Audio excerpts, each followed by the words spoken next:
નિષ્ફળતાના પરિણામમાં સમાજવાદી પદ્ધતિનો શું થયો ભાઈ ઉદ્ભવ થયો હતો। આગળ જોઈએ રશિયા અને ચીન જેવા દેશોએ પોતાનો આર્થિક વિકાસ કરવા સમાજવાદી પદ્ધતિનો ઉપયોગ કર્યો। તો સમાજવાદી પદ્ધતિથી કયા દેશોએ પોતાનો વિકાસ હાંસલ કરેલો છે ભાઈ તો કે રશિયા દેશ અને બીજો ચીન દેશ આ બંને દેશોએ પોતાનો આર્થિક વિકાસ સમાજવાદી પદ્ધતિના આધારે અપનાવેલો છે। આગળ જોઈએ સમાજવાદી આર્થિક પદ્ધતિ એ બજાર પદ્ધતિ તદ્દન વિરોધી છે। મતલબ બજાર પદ્ધતિ અને સમાજવાદી પદ્ધતિ એકબીજાની તદ્દન શું ભાઈ વિરોધી જોવા મળે છે। એના આગળ ઉદાહરણ આપશે સમજીશું। સમાજવાદી પદ્ધતિમાં બધા જ આર્થિક એટલે કે ધંધા રોજગારની દ્રષ્ટિએ અર્થતંત્રના આધારે લેવાતા હોય તો કે આર્થિક નિર્ણયો રાજ્યતંત્ર દ્વારા લેવાય। કોના દ્વારા લેવાય ભાઈ રાજ્યતંત્ર દ્વારા લેવાય છે। જ્યારે બજાર પદ્ધતિમાં નિર્ણયો કોઈ ખાનગી વ્યક્તિ કે વ્યક્તિગત રીતે નિર્ણય લેવાતા હતા જ્યારે આમાં આર્થિક નિર્ણયો રાજ્ય સરકાર એટલે કે રાજ્યતંત્ર દ્વારા નિર્ણય લેવામાં આવે છે। ઉત્પાદનના બધા જ સાધનો માલિકી કોની હોય રાજ્યની હોય જ્યારે બજાર પદ્ધતિમાં માલિકી કોની હતી વ્યક્તિગત લોકોની અથવા ખાનગી લોકોની હતી જ્યારે સમાજવાદી પદ્ધતિમાં માલિકી કોની હોય રાજ્યની જે તે રાજ્ય સરકારના રાજ્યની માલિકી હોય છે। આગળ જોઈએ સમગ્ર અર્થતંત્ર એટલે કે ધંધાનું સંચાલન પણ કોણ કરતું હોય રાજ્ય કરતી હોય છે। તો ધંધાનું સંચાલન પણ રાજ્ય કરશે માલિકી પણ રાજ્ય જોડે હોય આર્થિક નિર્ણય પણ રાજ્યતંત્ર દ્વારા લેવામાં આવે છે ને આ પદ્ધતિ બજાર પદ્ધતિ તદ્દન વિરોધી પદ્ધતિ છે। આનું નિર્માણ કેમ થયું કે બજાર પદ્ધતિમાં ખામીઓ અને નિષ્ફળતાના પરિણામે સમાજવાદી પદ્ધતિનો ઉદ્ભવ થયેલો છે। આગળ જોઈએ આ પદ્ધતિમાં કેટલું ઉત્પાદન કરવું કયા સાધનોની ફાળવણી કરવી કેટલું મૂડી રોકાણ કરવું ઉત્પાદનની વહેંચણી કઈ રીતે કરવી આ બધું જ સમાજની જરૂરિયાતને ધ્યાનમાં રાખીને થાય છે।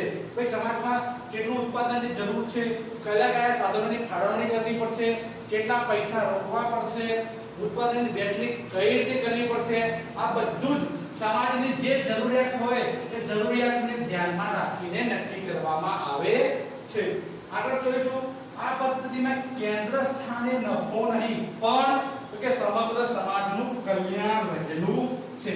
જ્યારે બજાર પદ્ધતિમાં કેન્દ્ર સ્થાને નફો જોવામાં આવતો હતો ત્યારે સમાજવાદી પદ્ધતિમાં કેન્દ્ર સ્થાને નફો નહીં પણ સમાજનું કલ્યાણ થાય એ વસ્તુ જોવાની હોય છે। આગળ જોઈએ રાજ્ય નક્કી કરેલા ઉત્પાદનના લક્ષ્યાંકોને સિદ્ધ કરવાની જવાબદારી કોની હોય તો રાજ્ય સંચાલિત કારખાના રાજ્ય જે કારખાનું સંચાલન કરતું હોય એ કારખાના દ્વારા ઉત્પાદન કેટલું લઈ જવું એક વર્ષ દરમિયાન ઉત્પાદન કેટલે ઊંચે સુધી લઈ જવું એ સિદ્ધિ હાંસલ કોણ કરશે તો રાજ્ય સરકાર જે કારખાનું ચલાવતી હશે એ કારખાના દ્વારા આ લક્ષ્યાંકો સિદ્ધ કરવામાં આવે છે। આગળ જોઈએ ખેતી એ રાજ્યની માલિકી છે।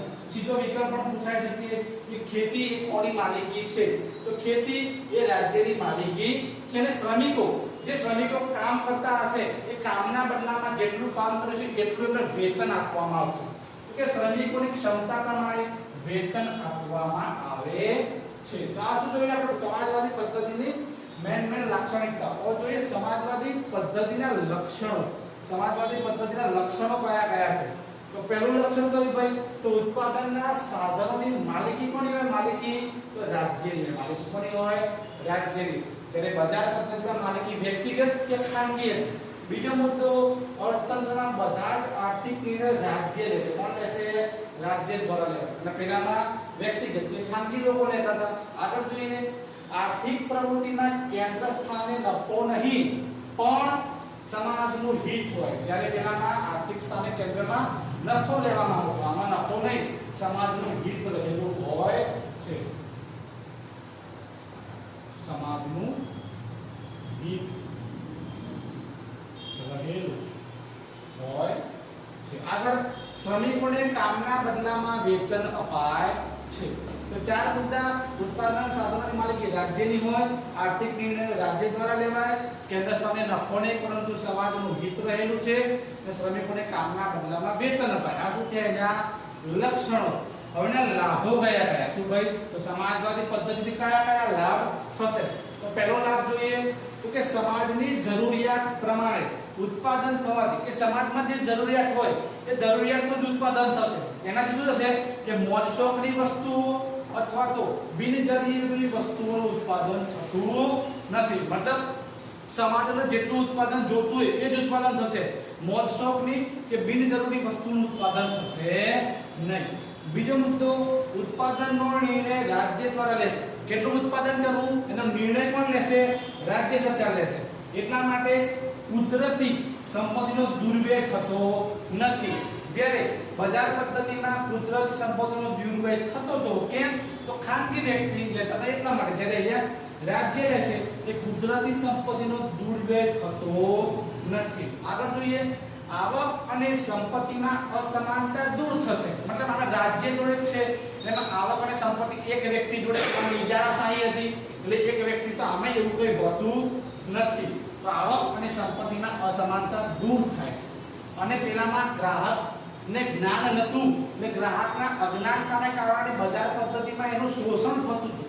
જ્યારે અહીંયા ગ્રાહકનું શોષણ થતું નથી. તો એના લાભ ત્યાં બિનજરૂરી કે મોજશોખ વસ્તુનું ઉત્પાદન નહીં થાય. રાજ્ય સરકાર દ્વારા નિર્ણય લેવાશે કુદરતી સંપત્તિનો દુર્વ્યય નહીં થાય. આવક અને સંપત્તિની અસમાનતા દૂર થશે અને ગ્રાહકનું શોષણ થશે નહીં. એની મર્યાદા જોઈએ તો સમાજવાદી પદ્ધતિની મર્યાદા અથવા તો એની ખામીઓ. તો પહેલો મુદ્દો જોઈએ કે ઉત્પાદનના સાધનોની માલિકી રાજ્ય જોડે છે. કોના જોડે ભાઈ? રાજ્ય. તો રાજ્યની હોવાથી ઉત્પાદન વધારવા માટે પ્રોત્સાહન મળતું નથી. કેમ? તો રાજ્યને જેટલું જોઈએ એટલું જ ઉત્પાદન થાય. એનો કોઈ હરીફ હોતો નથી, કોઈ કોમ્પિટિશનમાં ઉતરતું નથી. માટે જેટલું ઉત્પાદન જરૂરી હોય એટલું જ ઉત્પાદન થાય એને પ્રોત્સાહન મળતું નથી. આગળ જોઈએ, સ્પર્ધા કે હરીફાઈ હોતી નથી જેથી અર્થતંત્રના કોઈ નવું સંશોધન કરતા પણ નથી. કે સ્પર્ધા કે હરીફાઈ હોતી નથી જેથી અર્થતંત્રમાં સંશોધનનો વેગ મળતો નથી. આગળ જોઈએ, આ પદ્ધતિમાં વ્યક્તિગત સ્વાતંત્ર્ય જળવાતું નથી. કેમ? તો કે આખા રાજ્યની માલિકી છે એટલા માટે કોઈ એક વ્યક્તિનું સ્વાતંત્ર્ય આમાં જળવાય નહીં. આખા સમાજનું સ્વાતંત્ર્ય જળવાય એટલા માટે વ્યક્તિગત સ્વાતંત્ર્ય જળવાતું નથી. છેલ્લો મુદ્દો, રાજ્યના સંપૂર્ણ હસ્તક્ષેપના કારણે અમલદારશાહીનો ભય ઊભો થાય છે. કેમ? તો આમાં રાજ્યનો એકલો જ માલિકી છે. રાજ્ય ધારે તે કરી શકે એટલે એને અમલદારશાહીનો ભય પણ ઊભો થતો નથી. કોઈ એક વ્યક્તિ આ વસ્તુ કરી શકતું નથી. એટલે શું ભાઈ? અમલદારશાહીનો ભય ઊભો થાય છે. ક્લિયર? હવે આપણે આગળ માહિતી મેળવીશું. જોઈએ ત્રીજા નંબરની પદ્ધતિ મિશ્ર અર્થતંત્ર. કયું અર્થતંત્ર ભાઈ? મિશ્ર અર્થતંત્ર. એક તો બજાર પદ્ધતિ અને બીજી સમાજવાદી પદ્ધતિ. કે બજાર પદ્ધતિ અને સમાજવાદી પદ્ધતિની કેટલીક મર્યાદાઓ. તો મર્યાદાના કારણે બંને પદ્ધતિઓની કેટલીક સારી બાબતોનો સુમેળ સાધી મતલબ એને ભેગી કરીને અને મધ્યમ માર્ગ મતલબ એક વચ્ચેનો રસ્તો કાઢીને મિશ્ર અર્થતંત્ર પદ્ધતિ અસ્તિત્વમાં આવી. તો શું કહે છે ભાઈ? કે બજાર પદ્ધતિ અને સમાજવાદી પદ્ધતિની જે મર્યાદાના કારણે બંને પદ્ધતિમાંથી કેટલીક સારી બાબતોનો સુમેળ મતલબ એને ભેગી કરીને એક મધ્યમ માર્ગ એટલે કે એનો વચ્ચેનો રસ્તો કાઢીને એક આખી નવી જ પદ્ધતિ બનાવવામાં આવી મતલબ અસ્તિત્વમાં આવી જેનું નામ શું ભાઈ? જેને મિશ્ર અર્થતંત્ર કહેવામાં આવે છે. આગળ જોઈએ, મિશ્ર અર્થતંત્ર એટલે કે એવી આર્થિક પદ્ધતિ, આર્થિક એટલે ધંધારોજગારી દ્રષ્ટિની વાત થઈ કે આર્થિક પદ્ધતિ કે જેમાં જાહેર ક્ષેત્ર અને ખાનગી ક્ષેત્ર બંને ક્ષેત્રોનું અસ્તિત્વ મતલબ બંને એમાં સમાયેલા હોય અને આ બંને ક્ષેત્રને એકબીજાના હરીફ નહીં પરંતુ પૂરક બનીને કામ કરતા હોય છે. તો શું ભાઈ? મિશ્ર અર્થતંત્ર કે એવી આર્થિક પદ્ધતિ કે જેમાં બંને પદ્ધતિનો સમાવેશ થાય. બજાર પદ્ધતિનો પણ સમાવેશ એટલે કે જાહેર ક્ષેત્રનો પણ સમાવેશ થાય અને ખાનગી ક્ષેત્રનો પણ સમાવેશ થાય. જાહેર એટલે સમાજવાદી પદ્ધતિ, ખાનગી એટલે કે વ્યક્તિગત જાહેર અને ખાનગી બંને ક્ષેત્રનું અસ્તિત્વ હોય મતલબ બંને ક્ષેત્ર એમાં સમાયેલા હોય અને આ બંને ક્ષેત્ર એકબીજાના હરીફ નહીં સાથે સાથે નહીં પરંતુ પૂરક બંને જોડે મળીને એટલે કે પૂરક બનીને કામ કરતા હોય છે. જાહેર એટલે સમાજવાદી પદ્ધતિ અને ખાનગી એટલે ભાઈ બજાર પદ્ધતિ. આ બંને એકબીજાના હરીફ નહીં પરંતુ પૂરક બનીને કામ કરતા હોય છે. આગળ જોઈએ, આ પદ્ધતિમાં ખાનગી વિભાગમાં ખેતીનો સમાવેશ થાય, વેપારનો સમાવેશ થાય, નાના વપરાશી માલ ઉદ્યોગનો સમાવેશ થાય વગેરે એટલે કે ખેતી, વ્યાપાર, નાના વપરાશી માલના ઉદ્યોગો આ બધાની માલિકી કોની હોય? તો આ બધાની માલિકી વ્યક્તિગત માલિકી હોય અથવા તો ખાનગી માલિકી હોય. તો આ કેવા ક્ષેત્રનો ઉદ્યોગ કહેવાય? તો આ જાહેર ક્ષેત્ર. કયું ક્ષેત્ર છે ભાઈ? બજાર પદ્ધતિ. કઈ પદ્ધતિ થાય? બજાર પદ્ધતિમાં આનો સમાવેશ કરવામાં આવે છે. કેમ? તો બજાર પદ્ધતિમાં માલિકી કોની હોય? વ્યક્તિગત કે ખાનગી વ્યક્તિની હોય. એટલા માટે આનો સમાવેશ બજાર પદ્ધતિમાં કરવામાં આવે છે. આગળ જોઈએ, જ્યારે ભારે ઉદ્યોગો, સંરક્ષણ સામગ્રીના કારખાના, રેલવે ઉદ્યોગ, વીજળીનો ઉદ્યોગ, રસ્તાઓ, સિંચાઈ વગેરે પાયાના ચાવીરૂપ ક્ષેત્રના માલિકી કોની? રાજ્યની. તો જેમાં રાજ્યની માલિકી હોય તેવાને કેવી પદ્ધતિ કહેવાય? તેને સમાજવાદી પદ્ધતિમાં સમાવેશ થાય છે. એમાં સમાવેશ થાય ભાઈ? સમાજવાદી પદ્ધતિમાં આનો સમાવેશ કરવામાં આવે છે. તો કે ખેતી, વ્યાપાર, નાના વપરાશી ઉદ્યોગનો સમાવેશ બજાર પદ્ધતિમાં કરે, માલિકી વ્યક્તિગત કે ખાનગી હોય. જ્યારે ભારે ઉદ્યોગ, સંરક્ષણ સામગ્રીના કારખાના, રેલવે, વીજળી, રસ્તાઓ, સિંચાઈ વગેરે જે પાયાના ચાવીરૂપ ઉદ્યોગો છે જેની માલિકી રાજ્યની હોય એને આપણે સમાજવાદી પદ્ધતિમાં એનો સમાવેશ કરીએ છીએ. આગળ જોઈએ, આ પદ્ધતિમાં બજારો સંપૂર્ણપણે સ્વતંત્ર હોતા નથી. મતલબ મિશ્ર પદ્ધતિ છે. તેમાં બજાર પદ્ધતિ અને બીજી સમાજવાદી પદ્ધતિ બંનેના લક્ષણો હોય. એટલા માટે આ પદ્ધતિ સ્વતંત્ર હોતી નથી. સરકાર દ્વારા જુદી જુદી રીતે અંકુશ મુકાતા હોય. અંકુશ મતલબ એના ઉપર નીતિ નિયમો લાદવામાં આવતા હોય. તો અંકુશ મુકાતા હોય અને સમાજની અનિચ્છનીય ઉત્પાદન મતલબ જેનું ઉત્પાદનની જરૂર નથી, જેનું ઉત્પાદનની ઈચ્છા નથી એને અનિચ્છનીય કહેવાય. તો કે અનિચ્છનીય ઉત્પાદન અટકાવવા શું કરશે? તો સરકાર એના ઉપર કરવેરો એટલે કે ઊંચો ટેક્સ નાખી દેશે અને ઊંચા ટેક્સના કારણે અનિચ્છનીય જે ઉત્પાદન છે એ ઉત્પાદનનું પ્રમાણ ઘટી જશે.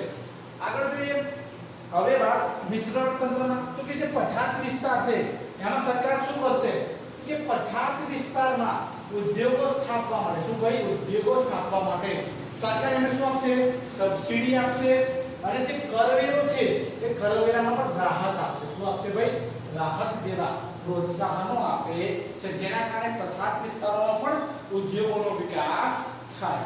આગળ જોઈએ, આ એવી આર્થિક પદ્ધતિ છે કે જેમાં આર્થિક નિર્ણયો, કયા નિર્ણય? આર્થિક નિર્ણય એટલે કે ધંધા રોજગારની દ્રષ્ટિએ લેવામાં આવતા નિર્ણયને આર્થિક નિર્ણય કહેવાય. તો કે આ એક એવી આર્થિક પદ્ધતિ છે કે જેમાં આર્થિક નિર્ણયોની પ્રક્રિયામાં એનું આર્થિક એટલે કે ધંધાનું આયોજન, આર્થિક એટલે કે ધંધાના આયોજનને મુખ્ય સ્થાન આપવામાં આવે છે. તો એવી આર્થિક પ્રવૃત્તિ છે કે જેમાં આર્થિક નિર્ણયોની પ્રક્રિયામાં આર્થિક આયોજન એક મુખ્ય સ્થાન આપવામાં આવેલું છે. તે માટે એક તો ખાનગી ઉદ્યોગ, બીજા જાહેર સાહસના સહઅસ્તિત્વ મતલબ બંનેનું અસ્તિત્વ અહીંયા સ્વીકારવામાં આવે છે. એટલા જ માટે જાહેર સાહસના ઉદ્યોગ અને ખાનગી ક્ષેત્રના ઉદ્યોગ બંનેનું સહઅસ્તિત્વ મતલબ બંનેનું અસ્તિત્વ સ્વીકારવામાં આવે છે. અને આ પદ્ધતિમાં અંકુશો, શું ભાઈ? અંકુશ એટલે નીતિ નિયમો અને એના પર નિયંત્રણ હોવાથી તેને એટલે મિશ્ર અર્થતંત્રને બીજી કઈ પદ્ધતિ તરીકે ઓળખાય? તો તેને નિયંત્રિત આર્થિક પદ્ધતિ તરીકે ઓળખવામાં આવે છે. આવો વિકલ્પ પણ નીકળે કે મિશ્ર અર્થતંત્ર પદ્ધતિનું બીજું ઉપનામ શું? નિયંત્રિત આર્થિક પદ્ધતિ. કેમ નિયંત્રિત?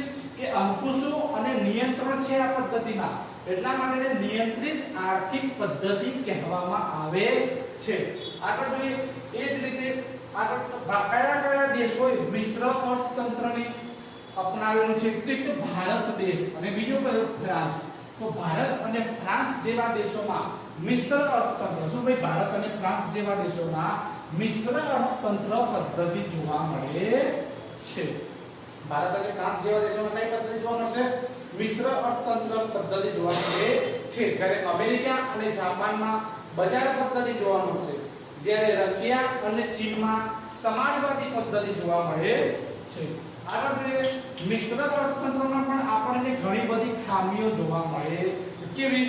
આર્થિક અસ્થિરતા મતલબ ધંધાના બાબતે અસ્થિરતા પર સ્થિર હોતું નથી. એના પછી સંકલન એટલે કે આયોજનનો અભાવ. સંકલન એટલે શું ભાઈ? આયોજનનો અભાવ.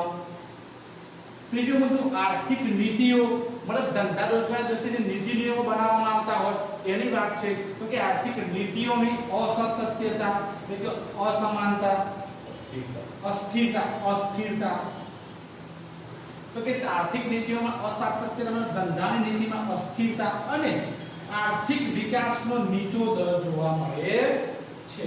તો આજે આપણે આ પાઠ પૂર્ણ કરેલો છે। હવે આપણે આગળ જોઈશું કે આ પાઠમાંથી ધોરણ 10 ની બોર્ડની એક્ઝામમાં કયા પ્રશ્ન પૂછાયા હતા એની માહિતી તમને આપું છું। તો આગળ જોઈએ ધોરણ 10 માર્ચ 2020 ની બોર્ડની એક્ઝામમાં આ ત્રણ પ્રશ્નો પાઠ નંબર 15 માંથી પૂછાયેલા છે। તો વિભાગ એ માં એક પ્રશ્ન છે 12મા નંબરનો। શું કહે છે ભાઈ કે યંત્રો ઓજારો મકાનો ઉત્પાદનના સાધનો પૈકી ખાલી જગ્યા સાધનમાં સમાવેશ કરવામાં આવે છે।